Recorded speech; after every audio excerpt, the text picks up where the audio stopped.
सर्वांनी इकडे लक्ष द्यायचं आहे। भक्त पुंडलिकाने दिलेली वीट आहे, ही वीट आहे, त्या विटेवरती देव उभा आहे। मुक्तकेशी नावाची दासी होती, त्या रूपाने नाजूक होत्या, त्यांना नाजूक असलेलाचा गर्व होता।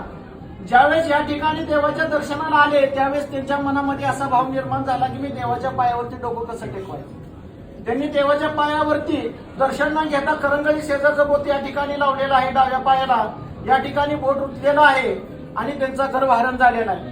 ही कृष्ण अवतारातील गुरराखाची काठी आहे, पितांबराचा सोगा आहे, डाव्या हातामध्ये शंख आहे, उजव्या हातामध्ये कमल पुष्प आहे, कमरेला वासनी वेलाचा कणतोडा, अर्धांगी रुक्मिणी मातेला बसण्यासाठी दिलेली जागा आहे।